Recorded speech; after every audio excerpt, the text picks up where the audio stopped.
안녕하세요. 저는 아이월드 유학 시드니 본사에 있는 비키 부장이라고 합니다.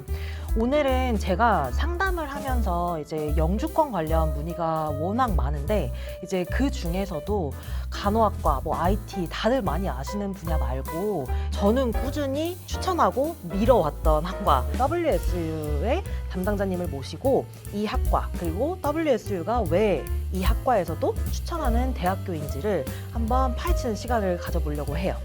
여기는 지금 이제 WSU 담당자님인데 인사 한번 해주세요. 네, 안녕하세요. 웨스턴 시드니 유니버시티 유학생 모집 담당자 이바라고 합니다.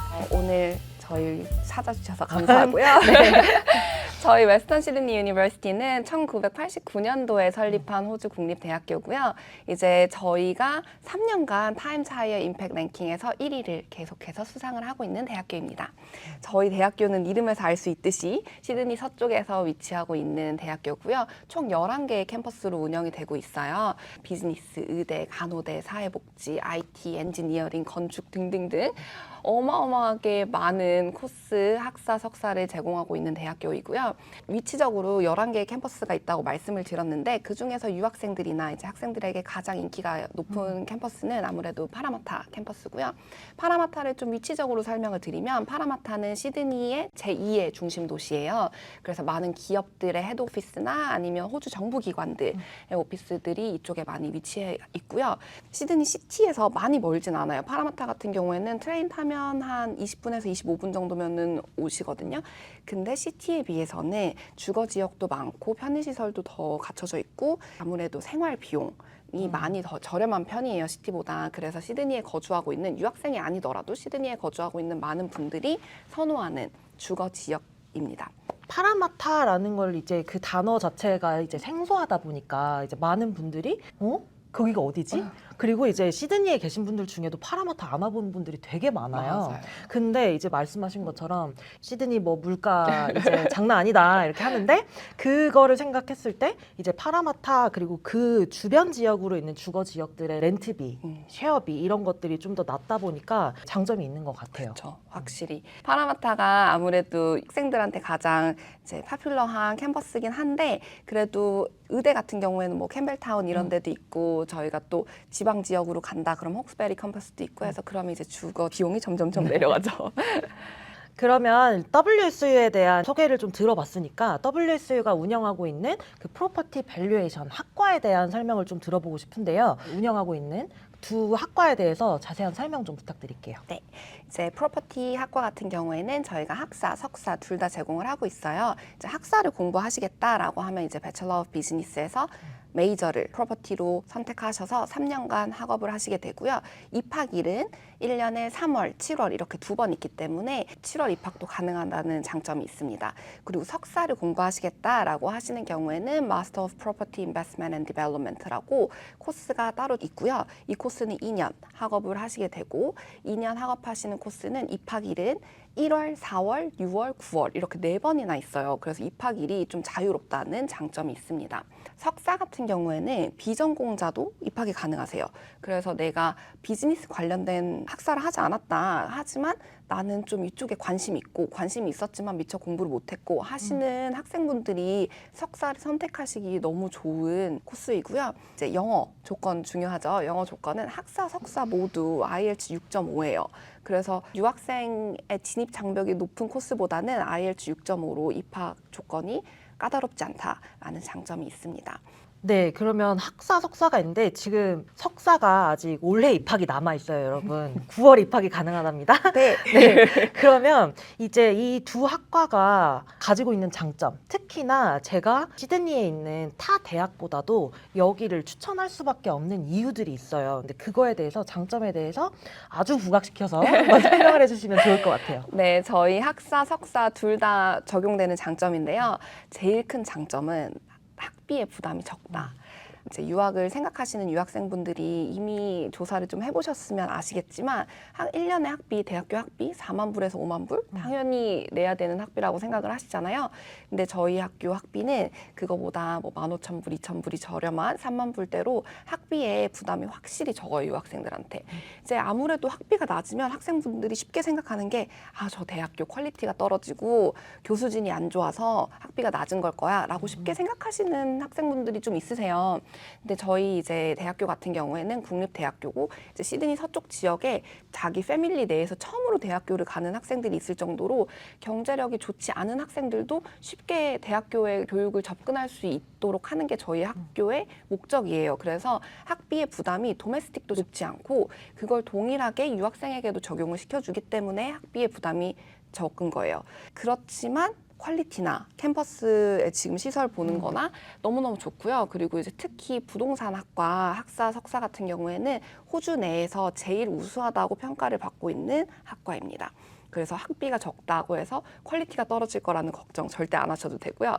이제 그리고 학사, 석사, 부동산 코스 같은 경우에는 또 하나 장점은 이 코스를 졸업하고 나면 이제 API라고 하는 Australia Property Institute라고 하는 기관이 있어요. 그 기관에서 부동산 관련 자격증 발급하는 총 8개 자격증 중에서 총 7개의 자격증을 획득할 수 있는 학업 조건을 만족하게 돼요. 그래서 다른 이제 타 대학교들 같은 경우에도 이런 자격증을 딸 수 있는 학업 조건을 만족할 수 있는데 2개, 4개, 뭐 6개 요 정도의 자격증밖에 안 되거든요. 근데 저희는 총 7개의 자격증을 획득할 수 있는 자격 조건을 마친다. 그만큼 학사, 석사 이 코스의 커리큘럼이 다른 타 대학교들보다는 좀 더 포괄적이라고 보실 수 있습니다. 이게 다른 학교들로 갔을 때 만약에 이제 자격증이 뭐 2개, 4개 정도밖에 없다라고 하면은 실제 졸업을 하고 인더스트리에서 일을 하게 되었을 때 필요하다라고 느껴지는 그 자격증을 따로 취득을 하시게 되는 거예요. 근데 이제 학비 낸 거 안에서 자격증을 최대한 많이 수료를 하고 졸업을 하시게 되면은 그런 이제 일련의 과정들을 거치지 않아도 된다는 점이 큰 장점이 되는 것 같아요. 그리고 사실 웨스턴 시드니 유니는 이 코스를 운영한 지가 좀 됐기 때문에 그 학교가 가지고 있는 이쪽 분야에서의 네트워크도 꽤 클 것 같아요. 네, 실제로 저희 학생이 지금 취업을 하고 파트타임으로 일을 하는데 그렇게 말씀을 하시더라고요.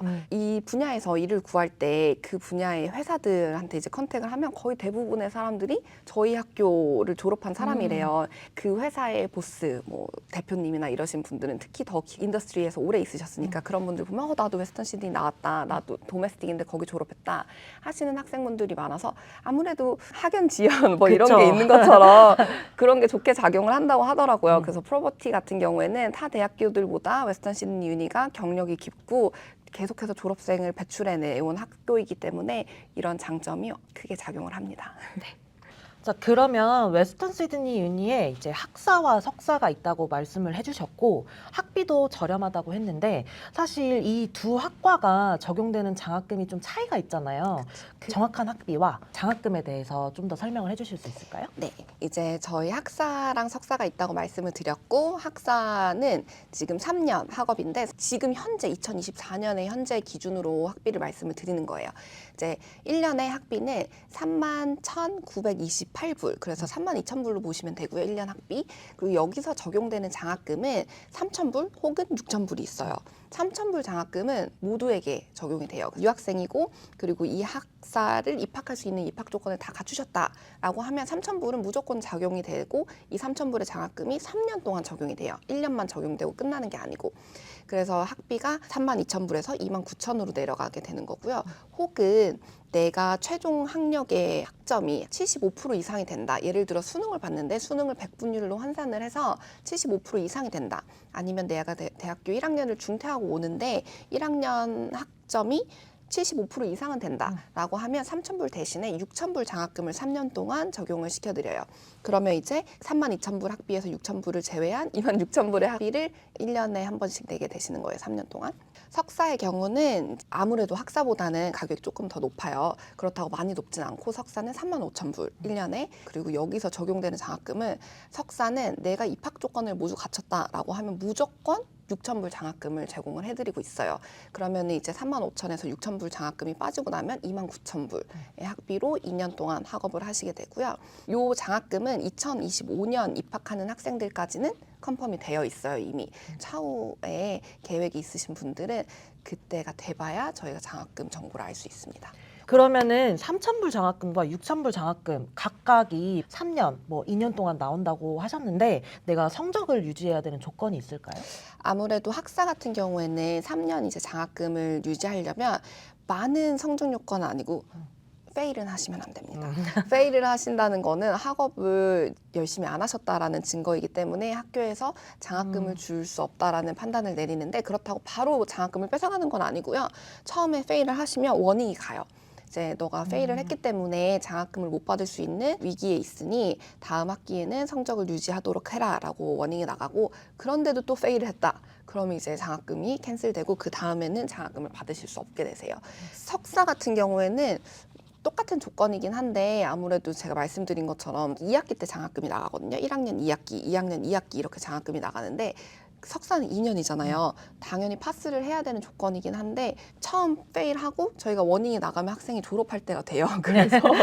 그래서 사실 석사도 유지를 해주셔야 되긴 하지만 석사는 지금까지 이제 그 조건을 못 맞춰서 장학금을 못 받은 학생은 없다라는 점. 네. 제가 상담을 하다 보면은 이 분야로 취업이 가능한지 재학생들이나 졸업생들이 취업을 하고 있냐라고 물어보는 경우가 많아요. 근데 사실 경영학과 가는 학생들도 뭐 회계학과 가는 학생들도 똑같이 물어보는 질문인데 직업군이나 아니면 학과에 대한 정보가 많이 없어서 그런 고민을 더 많이 하시게 되는 것 같거든요. 혹시 이제 이반님이 알고 있는 뭐 학생들의 이제 취업 케이스라던가 아니면 혹시 학교에서 제공하는 인턴십 같은 기회가 있는지를 한번 설명해 주시면 좋을 것 같아요. 네. 일단은 저희 학교 코스들 중에서 인턴십이 무조건 제공되거나 아니면 워크플레이스멘트가 무조건 들어가는 코스들이 있긴 해요. 하지만 안타깝게도 이 코스 같은 경우에는 이제 프로퍼티 학사나 석사는 인턴십이나 워크플레이스멘트가 무조건 들어가 있는 코스는 아니에요. 하지만 이제 비즈니스 저희 스쿨 내에서 학생들한테 제공하는 인턴십들의 기회가 있긴 하거든요. 근데 이거는 아무래도 학생의 역량의 문제이기 때문에 학생이 얼마나 열심히 지원을 하고 학생의 역량이 얼마나 되는지에 따라서 따낼 수 있고 없고가 있기 때문에 아무래도 경쟁률은 있어요. 그래서 된다 안 된다라고 확실히 말씀을 드릴 수는 없지만 이제 저희 학생들 케이스로 봤을 때 유학생들 이 해당 코스를 공부하고 있는 유학생들 케이스로 봤을 때 실제로 이미 일을 하고 계신 학생들도 있어요. 파트타임으로 1학년 1학기 끝나자마자부터 열심히 일을 구하셔가지고 부동산 관련 회사들, 저희가 쉽게 아는 공인중개사 회사 이런 데 말고 투자회사라든지 개발회사라든지 이런 회사들 안에서 일을 하고 계신 학생분들도 실제로 있고요. 그리고 거기서 일을 하다 보면 경력이 쌓이고 거기서 오퍼를 받아가지고 졸업 후에도 쭉 일을 하시는 분들도 계시고요. 이제 말씀하신 것처럼 부장님이 경영학과나 뭐 어카운팅이나 어떤 과를 들어가든 취업은 학생들의 항상 고민인 것 같아요. 그리고 그런 과들을 졸업했을 때 취업이 100% 돼요 라는 건 사실 거짓말이죠. 그럴 수는 없어요. 이제 학생들이 얼마나 열심히 노력을 하고 내가 잡을 얼마나 열심히 찾으려고 하는지에 따라서 달라지는 거기 때문에 이제 이런 케이스들이 있다. 유학생들도 잡을 찾아서 일하는 경우 당연히 있습니다 라고 말씀을 드리고 싶었고요. 이걸 졸업해서 일을 하는 학생들의 경우를 보면 되게 다양해요. 뭐 말씀드렸던 부동산 투자회사 안에 들어가서 디벨롭먼트 매니저 어시스턴트로 일을 한다거나 아니면은 투자 개발 회사의 마케팅 부서에서 일을 한다거나 하는 경우도 있고, 한국 사람들이 좀 더 쉽게 아시는 부동산 감정평가사 프로퍼티 밸류어 쪽으로 나가시는 분들도 계세요. 그래서 취업의 길은 너무 다양하다. 너무 한 가지 길만 보고 생각할 게 아니라 다양한 길이 열려 있다라고 알고 계시면 될 것 같습니다. 네. 그러면 이제 한국 분들이 많이 알고 있고 취업을 또 많이 하는 부분이 프로퍼티 밸류어라고 말씀을 해주셨는데 그 직업이 정확하게 어떤 업무들을 하게 되고 어떤 분야들에서 일을 하는지를 좀 설명해 주시면 좋을 것 같아요. 네, 프로퍼티 밸류어. 한국어로는 부동산 감정평가사인데 저희가 이제 부동산 학사, 석사 제공한다고 하면 한국 분들 쉽게 생각하시는 그러면 공인중개사로 부동산에서 이제 프로퍼티 사고 팔고 하는 일을 하는 건가요? 라고 생각하시는데 호주에서는 부동산 감정평가사가 굉장히 중요한 전문직이에요. 예를 들어 건물, 뭐 땅, 아니면 주거지 같은 거를 사고 팔고 할 때 은행에서 대출을 받을 때 담보대출 같은 거 받을 때 이 건물, 이 땅, 이 주거지를 보험을 들어야 될 때 제일 중요한 게 그래서 이게 얼만데 라는 값어치를 평가하는 거 이거를 평가하는 사람이 부동산 감정평가사, 프로퍼티 밸류어예요. 보통 대부분은 은행이나 뭐 보험사들 안에 프로퍼티 밸류어들이 있어가지고 그분들이 사고 팔고 하는 건물에 대해서 평가를 매기지만 내가 만약에 집을 팔려고 그러는데 밸류어가 값을 많이 쳐주지 않았어. 내가 생각하는 것보다는 값이 아닌 것 같아. 그런 경우에는 실제로 개인이 밸류어를 찾아가서 나 이거 밸류 다시 매겨줘. 얘가 매긴 게 내 밸류랑 맞지 않는 것 같아 라고 하면 그렇게도 고용을 해서 사용하는 경우도 있습니다. 그래서 호주에서 굉장히 전문직이고 아직 그렇게 많은 사람들이 하는 직업군은 아니에요. 많은 사람들이 하는 직업군은 아니라고 하셨는데 이거를 정확하게 이제 수치상으로 보여줄 수 있는 지표가 있더라고요. 그렇죠. 수치상으로 보면 호주 정부 기관에서 발표한 정보로 보면 호주 내에서 지금 간호사 요즘 많이 핫하죠. 간호사로 일하시는 분들, 레지스터드 널스로 일하시는 분이 호주 내에 지금 34만 2,800명이래요. 이렇게 많은지 저도 몰랐는데 이렇게 많은 분들이 지금 호주 병원에서 일하시는 간호사라고 해요. 감정평가사 프로퍼티 밸류어는 호주 내에 지금 총 5,200명 밖에 없대요. 그러니까 전문직이 많이 없는 분야에 들어가서 일을 하려고 한다. 이런 쪽에 공부를 하려고 한다라는 것 자체가 특수성을 가지는 거예요. 앞으로 내가 취업 마켓에서 남들이 하지 않는 길, 남들이 아직 안 하고 있는 분야에 들어간다는 것 자체가 취업 마켓에서 내 셀링 포인트가 될 수 있는 거죠. 내 강점이 될 수 있는 거죠. 강점과 동시에 연봉도 생각보다 이렇게 일하는 사람이 적다 보면 좀 높을 수밖에 없는 것도 있고 사실 요즘에 한국에서 이제 회사 다니시다가도 자격증 공부하셔가지고 공인중개사가 되는 분들도 많은데 한국에서도 사실 이 감정평가사라는 이 시험을 보고 이 분야로 활동하시는 분들이 또 있어요. 그런 것들을 생각했을 때 제가 상담하면서 항상 말씀드리는 부분이 아무리 영주권 학과라고 하더라도 이 영주권 학과를 졸업하는 그 시점에 혹은 학업하고 있는 도중에 이민법은 언제든지 바뀔 수 있어요. 지금 최근에 바뀐 여러 가지 사항들을 보고도 이제 알 수 있으시겠지만 근데 그걸 생각했을 때 우리가 이 학과를 졸업을 하고 꼭 호주에서 영주권을 따는 길이 아니더라도 내 커리어에 활용할 수 있는지를 좀 고민을 해봐야 되는데 그런 부분에서도 저는 이 학과의 전망을 되게 좋게 보는 거거든요. 그래서 꼭 한국이 아니더라도 그렇죠? 그렇죠. 자, 그러면 오늘 이제 그 학과와 그다음에 이 학과를 졸업했을 때 그 직업군까지 좀 자세하게 이제 들어봤는데요. 귀한 시간 내주셔서 너무 감사합니다. 찾아와 주셔서 감사합니다. 네. 그러면은 다음에 또 적극 추천하지만 잘 모르셔가지고 선택을 망설이는 분들을 위한 또 다른 코스에 대한 정보로 또 찾아뵙겠습니다. 감사합니다. 감사합니다.